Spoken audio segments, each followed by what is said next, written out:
Imagina você tá fechando um contrato e do nada o seu cliente dá aquela travada e fica pensando se vai fechar ou não. Teve um cliente que eu já tinha feito o contrato para ele já, eu tinha feito um único vídeo, esse único vídeo, R$ 3.000, fui lá, fiz a captação e edição, e esse vídeo gerou para ele R$ 70.000. Agora imagina, eu fiz um vídeo de 3.000 e voltou 70.000, e mesmo assim ele ainda não tava naquele impasse de não querer fechar. Aí eu pergunto para você, às vezes você vende serviço, produto, sei lá o que você tá vendendo, e mesmo assim às vezes o cliente não tá querendo fechar com você. O que você tem feito para poder conseguir fechar isso? Nesse vídeo eu vou te contar quais foram as 3 perguntas que eu fiz para esse cliente e você vai entender qual foi a decisão dele depois disso. As 3 não, as 2. A primeira coisa que você precisa entender é que você tem que se posicionar diante do seu cliente e mostrar para ele que você tem valor. Às vezes ele não está conseguindo enxergar esse valor. E mesmo eu tendo gerado mais de R$ 70.000 para ele a partir de um único vídeo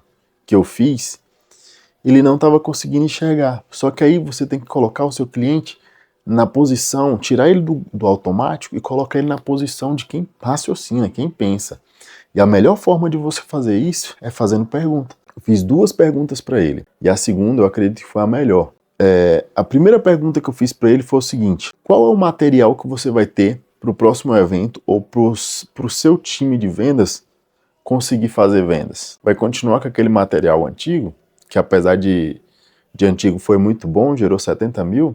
E a segunda pergunta que eu fiz para ele: depois que esse evento acabar, o que vai ter sobrado dele? Só as despesas, provavelmente, né? Mas o que eu quero te dizer é o seguinte, que você tem que mudar a posição do automático do seu cliente e botar ele para raciocinar. Se ele não faz o material comigo, ele não vai ter material para poder fazer vendas. E se ele não consegue ter esse material para o próximo evento, ele não vai ter outros eventos. E o que é melhor, ele fazer com alguém que já fez e ele já teve resultado ou com alguém que é inexperiente ou que às vezes pode trazer um transtorno para ele? Então você tem que trazer para o seu cliente vários questionamentos a ponto de quebrar essas objeções que ele está tendo. E essas 2 perguntas colocou ele numa posição onde ele, putz, faz sentido. Um vídeo já me gerou R$ 70.000. E se eu não fizer, como é que eu vou fazer vendas para o próximo evento?